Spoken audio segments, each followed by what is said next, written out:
নমস্কার, আরও একটা নতুন ভিডিওতে আপনাদের সকলকে স্বাগত। আজকের এই ভিডিওটা একদম অন্যরকম।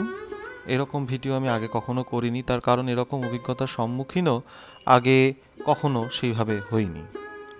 গাছে বিভিন্ন সমস্যা হয়, অ্যাডেনিয়াম বলুন, আমাদের অন্যান্য বুগেনভেলিয়া বলুন, বিভিন্ন সমস্যার সম্মুখীন আমরা হই এবং তার মোকাবিলার জন্য নানা রকম জিনিসপত্র আমরা প্রয়োগ করে দেখি। কিন্তু এবারে এমন একটা অদ্ভুত ঘটনা ঘটলো যেটা আপনাদের সাথে একেবারেই শেয়ার না করলেই নয়। এবং এমনিতেও আমি ব্যক্তিগতভাবে রাসায়নিক সার বা রাসায়নিক কীটনাশক একটু এড়িয়ে চলার চেষ্টা করি, কারণ যতটা কম ব্যবহার করা যায় ততটাই ভালো।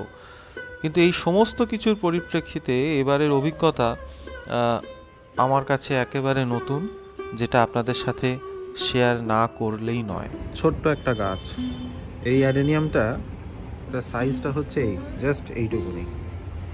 আমার কাছে রয়েছে এই মোটামুটি 1 বছর মতো। একদম ছোট্ট চারা কিনেছিলাম, তো যখন কিনেছিলাম তখন এইখানেই পাতা ছিল আর কি, এই পর্যন্ত। যেটা সমস্যা সেটা হলো বারবার কুঁড়িগুলো এরকম অবস্থায় আসার পরে কুঁড়িগুলো নষ্ট হয়ে যায়, কুঁড়িগুলো নিজে থেকেই ঝরে যায়। এই প্রবলেমটা হচ্ছিল। অনেক রকম কিছু দিয়েছি, কিছু সমস্যার সমাধান কোনোভাবেই করা যায়নি। অ্যাডেনিয়ামের একটা ব্যাপার হচ্ছে, ওর সমস্যার সমাধান হলে নিজে থেকেই হবে, নচেত নয়, এরকম একটা হাবভাব ওদের থাকে। তবে আমি ব্যক্তিগতভাবে কিছুদিন আগে একটা জিনিস স্প্রে করলাম এবং তারপরে জাস্ট মানে এরপরে কিছু বলার নেই। তেমন এই গাছটারও তাই। এটা যদিও ওই সমস্যাটা অতটা ছিল না, কোনো ক্রমে একটা দুটো ফুল হচ্ছিল, কিন্তু এই সিজনে ব্যাক টু ব্যাক প্রায় 8খানা ফুল দিয়েছে আমাকে এই গাছটা। জাস্ট এই যে এইটা একটা ফুল ঝরে গিয়েছে, আপনারা আগের ভিডিওগুলো যারা দেখেছেন তারা ভালোভাবেই জানেন। এই যেমন এখানে দেখতে পাচ্ছি এইগুলো সব ফুল হয়ে গিয়েছে, আমি কিন্তু এগুলো কেটে দিয়েছি, আমি সিডটা তৈরি করতে চাইছি না।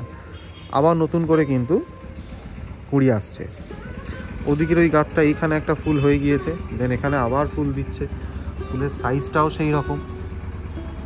তো ছোট অ্যাডেনিয়ামে এগুলো সব যেহেতু হাইব্রিড, তো কিনেছিলাম মানে ডবল পেটাল যেগুলো, কিন্তু সমস্যা একটাই ছিল, কোনোভাবে ফুলটাকে আমি স্টে করাতে পারছিলাম না। ফুল ফোটার আগেই কুঁড়ি হচ্ছিল, কুঁড়িটা না ঠিক এই স্টেজে আসছিল, আসার পরে এইটা হতো, এই কাছাকাছি এলো, এসে এবার কুঁড়িগুলো আস্তে আস্তে এগুলো মরে যেত, শুকিয়ে যেত, নষ্ট হয়ে যেত। অনেক কিছু দিয়েছি, সমস্যার সমাধান হয়নি। জাস্ট আজ থেকে দিন 7-8 আগে আমি একটা জিনিস স্প্রে করলাম, সেটা হচ্ছে খুব সহজেই আপনারা পাবেন, খুব সহজলভ্য, একেবারেই জিনিসটার বেশি কিছু দাম না।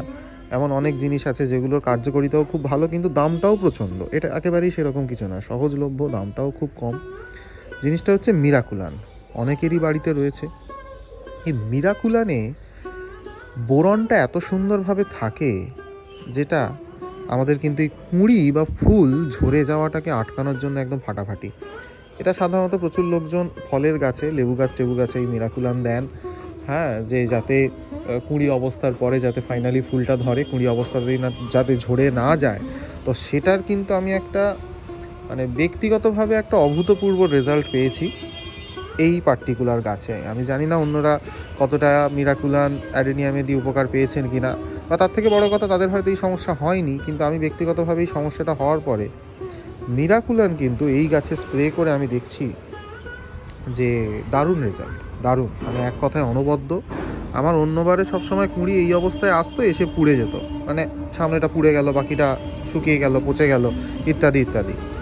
তো সেই দিক থেকে এইবারে অসাধারণ রেজাল্ট। মানে এইভাবে ঝাঁকে ঝাঁকে ফুল আসছে এবং সেগুলো স্টে করছে। আগে এরকম এক ঝাঁক ফুল এলে সবকটাই মরে যেত, খুব বেশি হলে এর মধ্যে একটা থাকতো, বাকিগুলো যেত।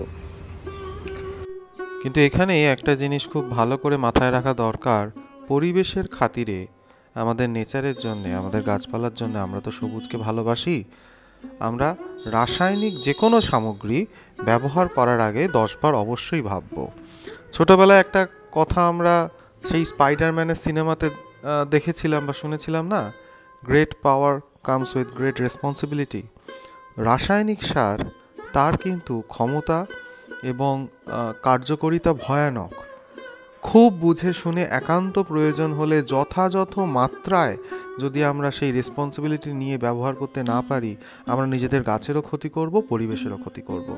এই যেমন ধরুন মিরাকুলান, এই জিনিসটি আমি দিয়েছিলাম প্রতি লিটারে 1 ml, কোম্পানি 2.5-3 ml এর কথা বলে, আমি জাস্ট 1 ml দিয়ে দেখেছিলাম। তার কারণ একটাই, জিনিসটা রাসায়নিক, আমার গাছে প্রথম চার্জ করছি, অত্যধিক দেওয়ার কোনো প্রয়োজন নেই, তাতেই যা কাজ হবে সেটাই যথেষ্ট। দ্বিতীয়ত, কাজ সম্বন্ধে খুব ভালো করে একটু ধারণা নিয়ে নিতে হবে।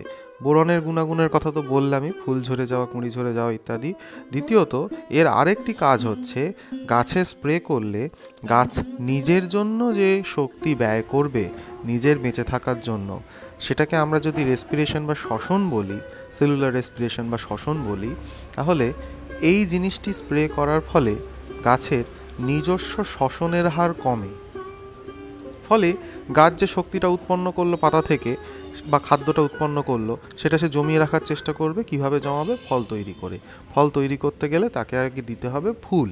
সুতরাং আপনার উদ্দেশ্য যদি ফুল বা ফল পাওয়া হয়ে থাকে, সেক্ষেত্রে ফ্লাওয়ারিং সিজনে বা ফল পাওয়ার সময় আপনি কিন্তু এই জিনিসটির ব্যবহার করতে পারেন, অন্য সময় একেবারেই না। দ্বিতীয় আরেকটি জিনিস, এই রাসায়নিক জিনিসটির প্রয়োগের ফলে আমরা দেখব যে গাছের পাতা খুব সুন্দর সবুজ থাকবে, প্রচুর পরিমাণে ক্লোরোফিল এটি উৎপাদন করতে সাহায্য করে। আজকের এই ছিল ছোট্ট ভিডিও। যত না মিরাকুলান বা ওই রাসায়নিকটির প্রয়োগ বা তার কাজ সম্বন্ধে বলার চেষ্টা করলাম, তার থেকে বেশি চেষ্টা করছি যে মানুষকে এটা বোঝাতে, রাসায়নিক জিনিস প্রয়োগ করার আগে 10 বার ভাবুন, তার কার্যকারিতা কতটা ডোজ সেইটা সম্বন্ধে খুব ভালো করে ভেবে চিনতে তবে ব্যবহার করুন। আবারও বলছি, great power comes with great responsibility. ধন্যবাদ, আবার দেখা হচ্ছে পরবর্তী ভিডিওতে।